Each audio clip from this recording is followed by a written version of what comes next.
did it into his 80s. Herbert Benjamin quit in 1965, which would have put him somewhere in his early to mid 80s, still shooting horses. So I find that just to be amazing, because I know what it takes to I've watched guys trim hooves and put shoes on. My father-in-law trims, we don't shoe. And that's hard work. So his father bought the place. It used to be called the Star Blacksmith Shop. And Robert bought it in 1885. It was down on Benjamin Hill. He ran it until 1900. Now, Herbert took over at the age of 17.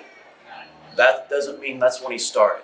When people come in, I tell them, Herbert was probably in here when he was old enough to shoe the flies off the horses. So he took over at 17, and one thing that was known on the island, that no matter what was being worked on, when a horse showed up to be shoed, everything else went to the side. Because on this island, if your horse can't work, you can't work. And so they shoed the horses, that left, then they went back to what they were working on. They were actually mainly known for carriages and wheel work. If you look up in the rafters, you're going to see all of their carriage patterns and their wheel patterns. And they did and on that side of the shop is all of his wheelwright equipment. So they did all the carriage repair, wheels repair, made wheels, hubs, axles, all that. And then shoed all the horses. And the thing that made this blacksmith shop unique in the whole country was the fact that it ran up to 1965 because they banned the automobile. I mean, everywhere else in the country that had automobiles, blacksmith shops disappeared. They became welders, they became fabricators, but they didn't shoe horses. And so that made it extremely unique and awesome. So Herbert ran this up to 1965.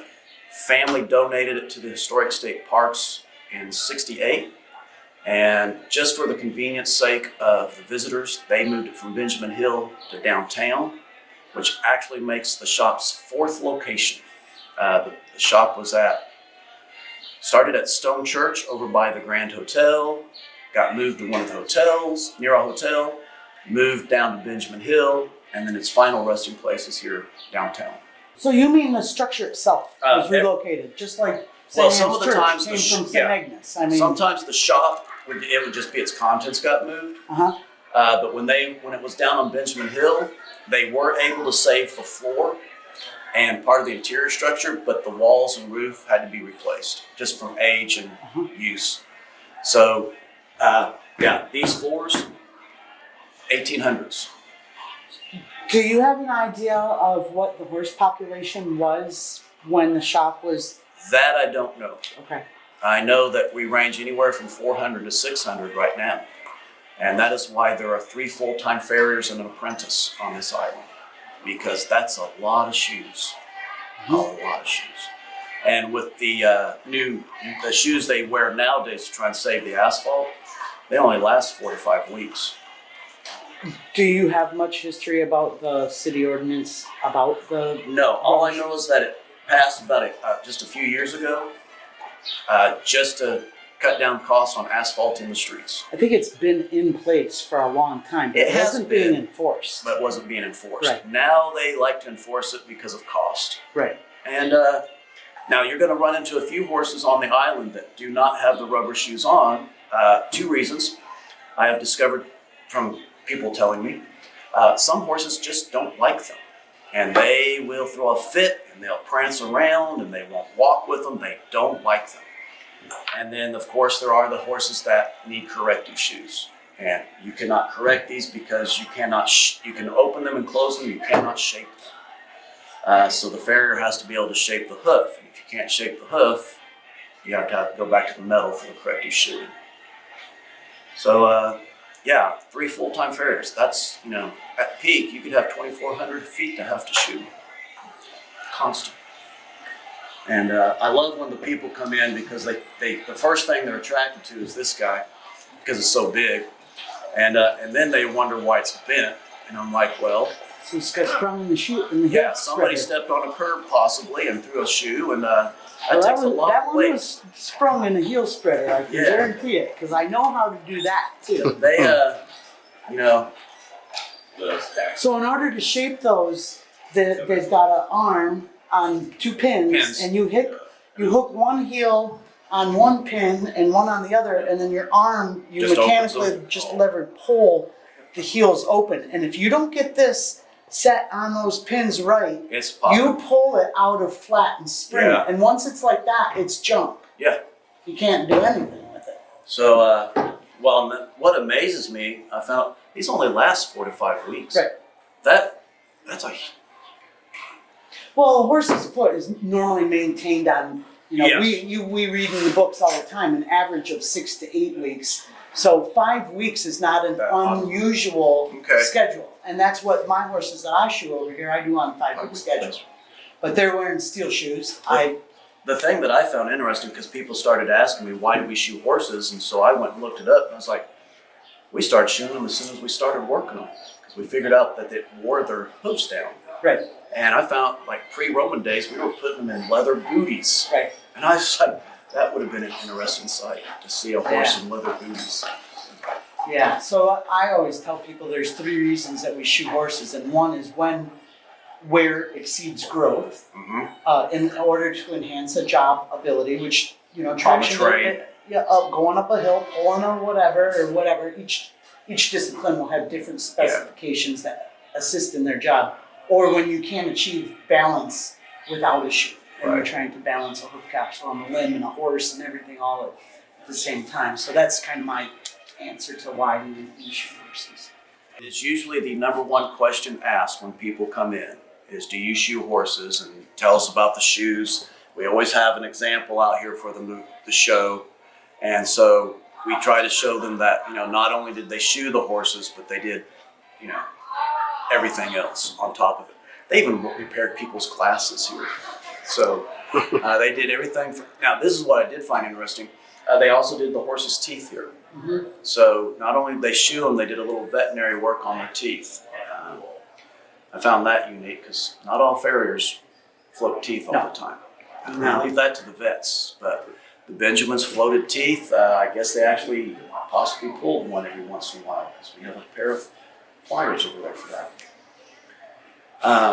So the father and the son were the farriers here from 1885 to 1965. Oh. Yeah. So did they have apprentices and stuff that came on? I would guess they Probably. did. One of the pictures shows a gentleman over there helping him work a wheel. And I don't, so I would say that they had people in here helping them. Now, unfortunately, it wasn't his children because, they didn't take up the trade, which after watching your dad shoe horses every day, I could understand why. But that's what was nice. When he quit working, he just shut the doors, walked out, and 3 years later, they donated it, and it was exactly like it was when he left. I was just talking to a lady who was here in 1967, right before they moved the shop, and she said there was a pile of used horseshoes, just a huge pile of shoes that they just pulled off over the years and thrown into a pile. And I'm like, well, yeah, that goes with everything else I know about it. Most farriers had a pile of old shoes behind the shop. What can you tell us about some of these shoes here? Most of these are just examples. These are ones that have been made in I believe were made in the shop. Not all of them though. And then it's just an example to show the different sizes, different conditions. When we talk about a corrective shoe, we can show them what we mean by one of the possible corrective shoes if the horse's hoof leans. And then we can show them the first attempt at a rubber-soled shoe. That shoe didn't last very long. The rubber just came right off of it. And then we get into the more modern shoes, which we have a full one, and then we have the clear one, so that they can actually see that the iron shoe is still inside it. And then, of course, we get to the big ones so that they can see, how big the hoofs get. Howdy, folks. How you doing? I'm You doing got a wonderful. twist in them like that? No, I have discovered that this was done by accident. So when they go, the interesting thing about these shoes is they can only open and close them. So they have to shape the hoof to the shoe. And one of the ways, what was it called again? A heel spreader. A heel spreader. Oh. And if you don't get it in there correctly, it comes out flying out and bends it. You can get really creative with that heel spreader too. You can basically just open and close them, but if you put the pin here and the pin here, you can force a straight spot here, or vice versa. Mm-hmm. Very little things you can do, but if you think outside the box and not just put the 2 pins at the heels, by where you adjust those pins, you can create a straighter spot somewhere else. Now, fortunately for me, I don't have to do that. I leave that to professionals. So in the Benjamin Blacksmith Shop nowadays, we pretty much make anything and everything else. But no shoes. Yeah, just stay away from the shoes. If the fort needs something, we make it. In fact, they need 4 hinges. So I've got 4 hinges Is to that make. what these are for? No. Okay. Oh, this is nailed right to the bench. Yeah. No, they need So it's 4 people of on these. steroids, I guess. So Oh, big in. yeah, they sent this down and it says need 4, and so I've got to make 4 of those. And then I had to make a rabbit skewer for the kitchen. Is the rabbit roasting yet? No. No. Well, that's probably gonna have to wait till tomorrow then. It's Oh, too yeah, late you're for the fooling day. with bread, you said. So I've made that exact similar hinge. Yep. Exact similar. and so I make stuff for the historic state parks. I make things for the hotel owners, the landowners, the business owners, and I make things for visitors. And I try to make items that people will find useful and can use in their everyday life. What is that? This is the bellows. Now, Yeah. that's the handle for it. So prior to the crank blower systems, they would have used this. It looks like that was a sharp blade. It kind of made it look like a stirrup for some reason. Oh, I don't really know why, but so that's what they would have used for their air supply. Nowadays, we just use the fancy 1900s crank blower. And this one is a Champion 400. It is considered the Cadillac of blowers. I mean, it is a good blower. It puts out a lot of air, turns really smoothly. You can control your air a little bit better with that. Yeah. That lit right up when you did it. Oh yeah, I'll get it over 2,000 degrees if I'm not careful. Yeah, I have a little trouble sometimes with folks figuring out the difference between a blacksmith and a farrier. And so I tell them to think of a doctor, and you have your general practitioner, which does all your medical needs, and then you have your specialist. That's the same thing with a farrier. A farrier is a blacksmith. They're a blacksmith who is specialized in horseshoes. So they can do everything I do. They can just do horseshoes a whole lot better. You have a bladesmith. They can do everything I can do.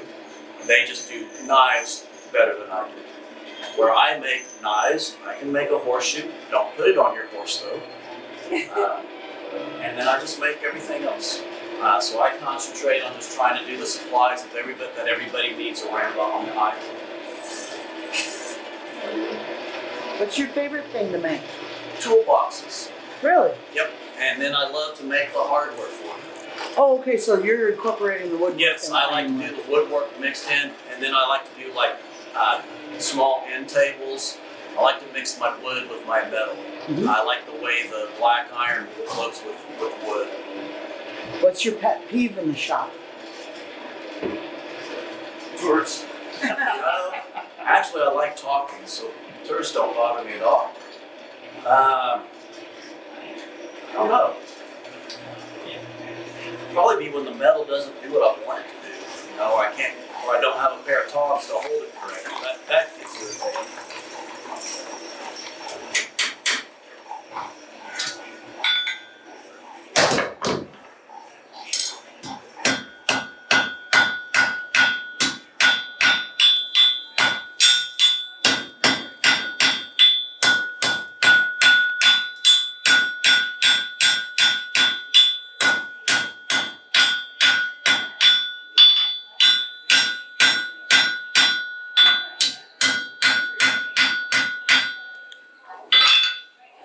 What's something you've always wanted to build and you haven't built it yet?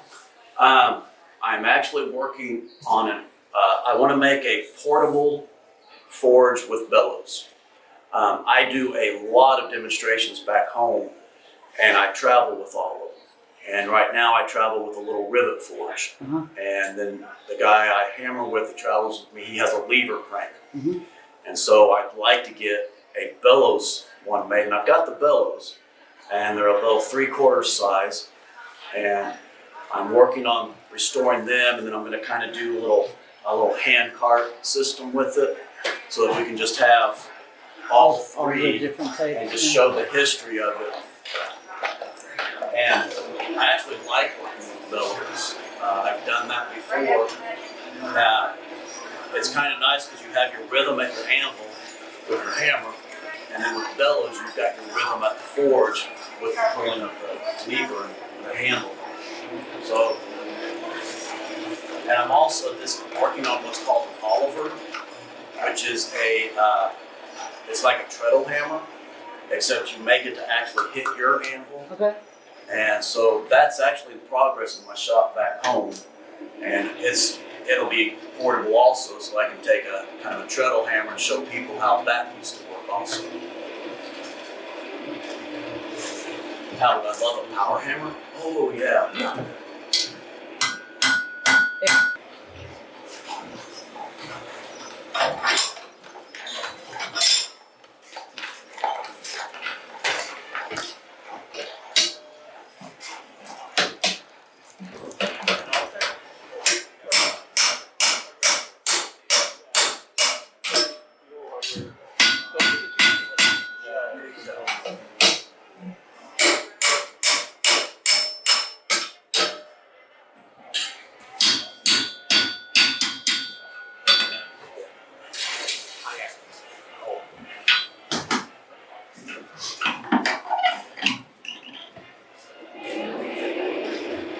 So how long have you been hammering?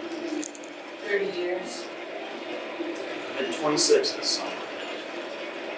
But I've been off and on. Sometimes I've been full time, sometimes just hobbies. Kind of depends on everything else that's going on. I didn't get interested into the artist blacksmith stuff until around 2002, and I was practicing for my certification exams with the American Farriers Association, and I was getting exhausted from going horseshoe after horseshoe, and I thought, oh, if I walk out of the shop, my arms are going to fall off my body. I'll forget how to do it. I'll lose all my endurance. I'm just going to go backwards. And at the same time, I had recently read an article in a Farrier magazine about making a stake turner. Just, a straight taper with a little hook on the end, a twisted handle, a little ring forged on the end. And I thought, well, I'll go ahead and do that. And that's when it started from the addiction with blacksmithing. That, I wonder if I can make a forklift, but it's the same thing when you split it. And then it was, oh, I wonder if I can make a spatula now. And then, can I make a hanger for him to hang on? And now I enjoy making furniture, and I like useful stuff too. I don't make a lot of dust collection stuff at all. Yeah, I really don't. If it's not something that people can use. I want to use it. Yeah. And I go someplace and see their stake turner hanging on their wall, and I'm like, you're supposed to use it. You're supposed to be, hang it on the wall. So, yeah. I like functional art. I like doing gates because it's going to get used, and I can, so I'm making a useful item, and then I can let my artistic part go in the middle.